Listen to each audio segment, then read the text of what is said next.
Olá você que nos acompanha, esse é o seu jornal antijurídico especial Law and Order, para falar sobre o papel da mídia na cobertura de protestos violentos, sobre a influência dos seriados policiais do tipo Law and Order na nossa compreensão sobre o que é o sistema de justiça penal e como ele funciona.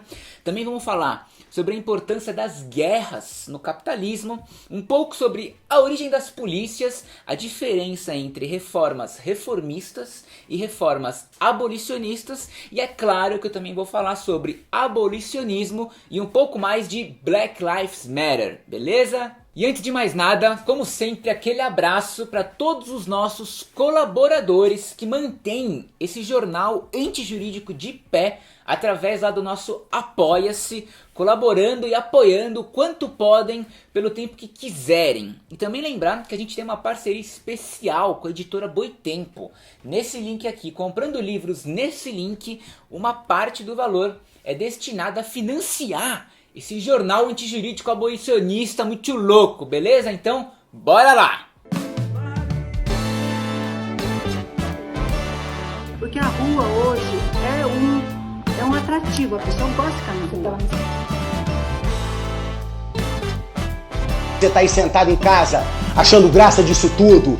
Camisinha Esse país é verde e amarelo! Bora então começar falando sobre a cobertura midiática de protestos e manifestações, pegando como exemplo o que há de mais recente do Black Lives Matter.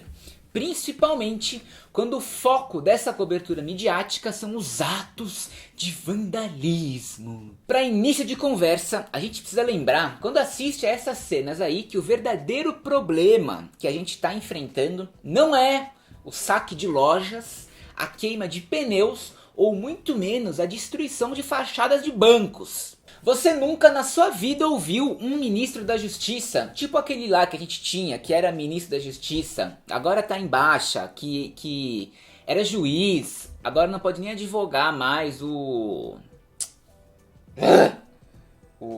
Moro. Sérgio Moro.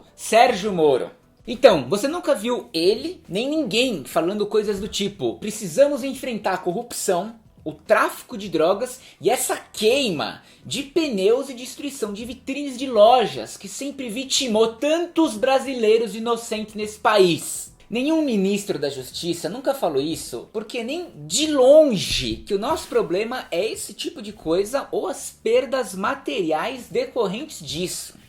Mas o enfoque que a mídia e o governo dão para isso é sempre proposital, para fazer você esquecer que o motivo da revolta é o racismo e um longo histórico de violência policial, somada aí, claro, ao desemprego em massa, à desigualdade, à fome, à exploração e à marginalização. Então é com todas essas imagens em mente que você, meu camarada abolicionista, precisa lembrar o quanto que uma revolução é extremamente violenta.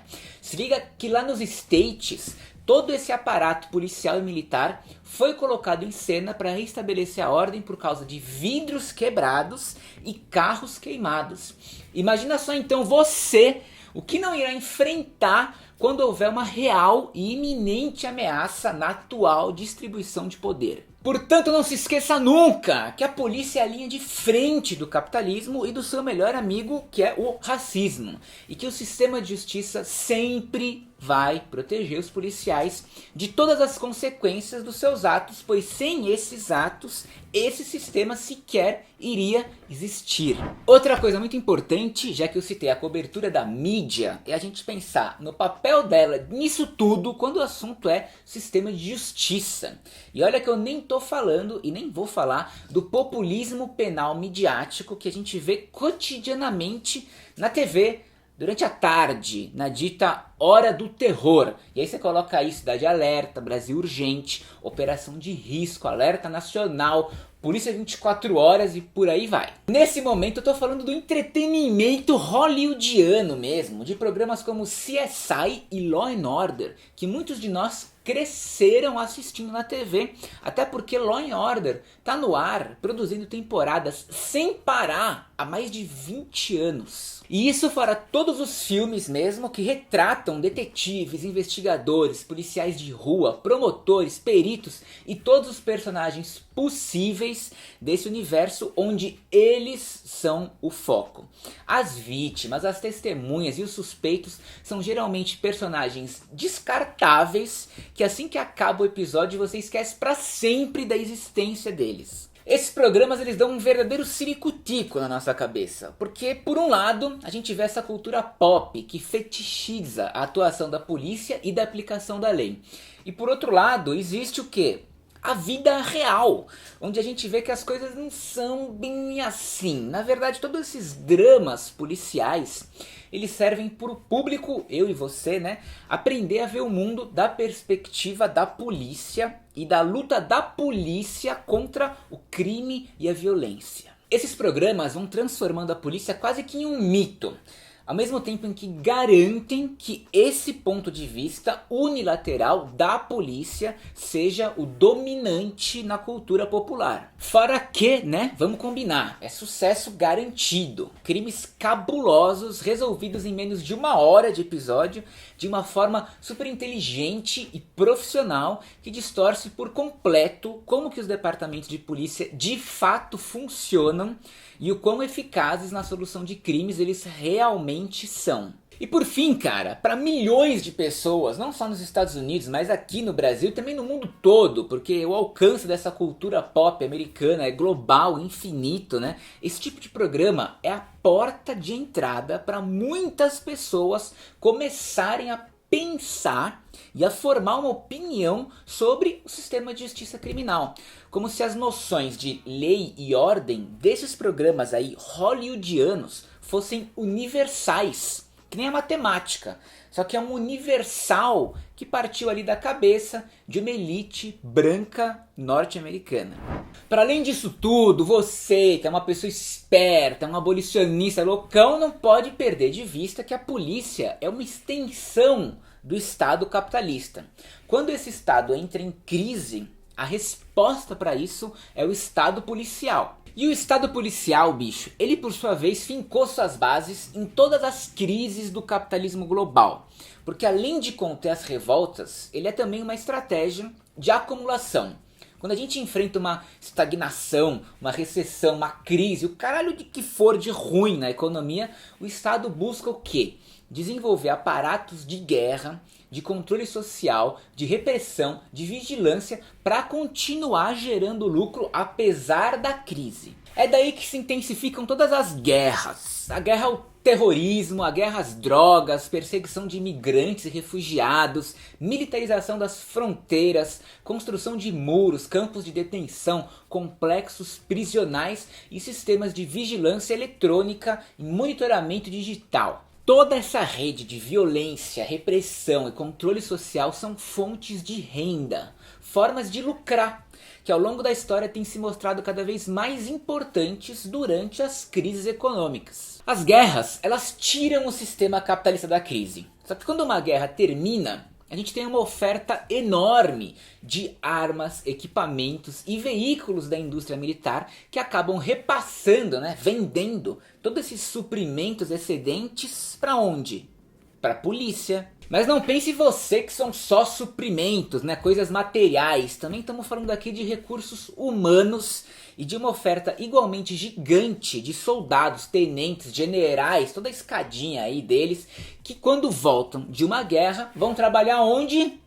Na polícia. A gente tá vendo tudo isso inclusive agora, com essa pandemia do corona que gerou uma puta crise no mundo todo. A gente viu que uma das primeiras respostas da economia global veio através do quê? Redes de monitoramento eletrônico e militarização das fronteiras, com tudo que se tem direito. Ou seja, muros, câmeras de segurança, torres de comunicação, drones, armas, caminhões, tanques e o que mais for necessário para tornar uma linha imaginária num verdadeiro filme de terror. E tudo isso eu venho falando nos programas anteriores desde que essa pandemia começou, especialmente nos episódios Coronavírus e Sistema Penal, Punitivírus, Coronocracias e Coronóptico. E o que dizer então da repressão aos protestos do Black Lives Matter? Vocês com certeza viram na televisão ou na internet os policiais super bem armados. Umas puta roupa moderna, coletes, gás lacrimogêneo à vontade, spray de pimenta, escudo e claro, máscaras de proteção. Pois é, tipo de equipamento que falta para os profissionais de saúde durante uma pandemia de coronavírus. Mesma coisa esses carros, jipes e até helicópteros enquanto faltam respiradores. E olha que esses caras aí, eles não estão entrando em cena para salvar vidas, tá? É muito pelo contrário. Todas essas imagens de repressão com esses policiais super bem equipados, para quê? Para te dar uma surra.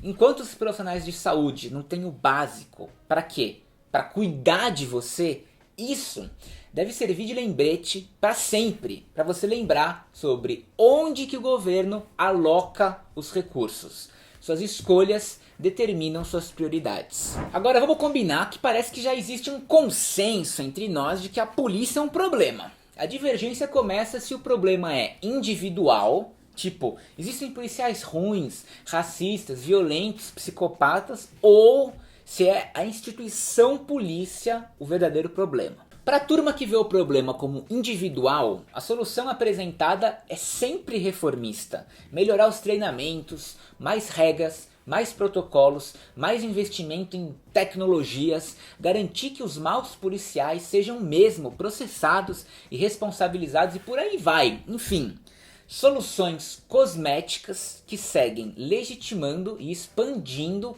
o alcance da atuação policial. Lembre-se que é através do reformismo que você ajuda a polícia a manter sua legitimidade ao invés de questionar o papel e as origens históricas dela, que são escravidão, colonialismo e controle da classe trabalhadora industrial. Em alguns estados norte-americanos, por exemplo, tipo a Pensilvânia, as forças policiais elas foram criadas especificamente com o objetivo de destroçar movimentos trabalhistas. Então, se você optar pelo reformismo, já fique logo sabendo que qualquer mudança na polícia que não levar em conta esse passado só vai legitimar ainda mais essa instituição sem questionar a missão histórica dela. Por outro lado, existe o abolicionismo. Gente como eu e você, que quer acabar com esse sistema de controle social que é imposto através da punição, da vigilância, da violência e da ameaça de violência. O objetivo é construir um mundo em que as comunidades sejam capazes de desenvolver seus próprios modelos de confiança, apoio, segurança e alternativas à punição que tornem a polícia e as prisões algo completamente obsoleto. Então você que é um cara maneiro, pô, você não quer reformar o sistema, porque você não considera que o sistema está quebrado. Ele não está quebrado, ele é assim. Ele foi pensado para ser assim e ele é defendido para continuar desse jeito. E isso não só em termos de violência policial, como também nos altos índices de crimes sem solução. A polícia, né, ela não falha quando ela não soluciona um crime. Esses índices são uma característica inerente à forma como a polícia foi criada. Não é o trabalho da polícia, nem nunca foi, resolver todos os crimes do mundo. Não, bicho. Isso só no Law and Order. O trabalho deles é resolver crimes seguindo certas diretrizes raciais. Então você é um cara que você não quer reformar nada. Você não quer reformar a polícia. Você não quer consertar ela. Você quer abolir. Mas para isso, a gente também precisa ter em mente que existem reformas não reformistas, ou seja, medidas que ajudam a gente a seguir em direção a um horizonte abolicionista, como é o caso de cortar os orçamentos da polícia, que eu tenho falado nos vídeos anteriores, principalmente no Força Bruta. A Critical Resistance, uma organização abolicionista norte-americana que tem como uma de suas fundadoras ninguém mais, ninguém menos que Angela Davis, tem uma tabela que eles fizeram que ajuda você a distinguir entre reformas reformistas e reformas abolicionistas.